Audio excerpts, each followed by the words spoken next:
Hello বন্ধুরা, সবাই কেমন আছো? আশা করছি সবাই খুব ভালো আছো। আর দেখতেই পাচ্ছ আজকে সকাল থেকে কীরকম বৃষ্টি হচ্ছে। আর বৃষ্টি মানে ভালো বৃষ্টি, যাকে বলে মুষলধারে বৃষ্টি। আর আমি এখন চা করতে এসেছি। এটা লাল চা হচ্ছে শুধু আমার জন্য, কারণ আমি দুধ চা খাই না, আমি লাল চা খাই। বারবার বৃষ্টির দিকেই চোখ যাচ্ছিল। তারপর আমি চলে এলাম ঘর গুছাতে। তো এখানে প্রায় আমার মেয়ে ঘরটা গুছিয়ে রেখেছিল, আমি জাস্ট উপর একটু হাতটা এগিয়ে দিলাম আর কি। তো তারপর আমার ঘর গুছানো প্রায় কমপ্লিট।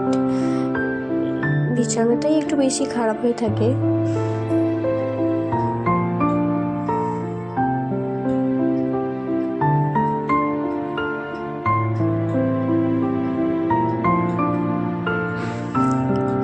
ঘরটা গুছিয়ে স্নান করে এখানে চলে এসেছিলাম খাবার বানাতে।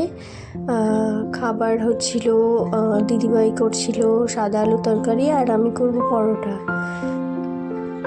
তো আটাটা আগে থেকে মেখে রেখেছিলাম, আর এই যে আমি পরোটা করা শুরু করে দিয়েছি একটা একটা করে।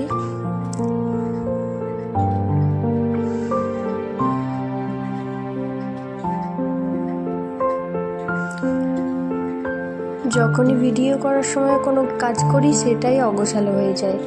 দেখেছো পরোটাটা কীভাবে হচ্ছিল, ঠিক হচ্ছিল না। এখানে মেয়েকে খেতে দিয়ে দিয়েছি, কারণ ওর একটু আগেই খিদে পেয়ে গেছিলো। খাবার দাবার খেয়ে বাসন টাসন ধুয়ে আবার বসিয়ে দিয়েছি ভাত। এখানে ভাত ডাল হচ্ছিল, ডাল সিদ্ধই হয়ে গেছিলো। তো চলো বাকি কাজগুলো করে নেওয়া যাক। এখানে সবজি কাটতে বসে গেছি।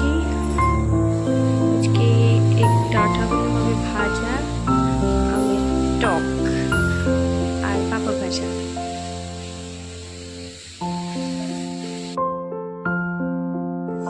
এখানে চলে এসেছিলাম, ডাল তো আগেই সিদ্ধ হয়ে গিয়েছিল দেখালাম। তো এবার ডালের জল বসাতে এসেছিলাম, দেখি ভাত ফুটে ফুটে চাল পড়ে গেছে, তাই চালগুলো উঠিয়ে দিয়ে দিলাম। এবার ডালটা দেখছিলাম ভালো করে যে সিদ্ধ হয়েছে কিনা। তো সিদ্ধ হয়ে গেছিলো। তো চলো, ঠিক আছে বন্ধুরা, চলো আমি রান্না বান্না করে নিই। আজকে ভিডিওটা তাহলে এখানেই শেষ করছি। আবার দেখা হচ্ছে নতুন কোনো একটা ভিডিওতে।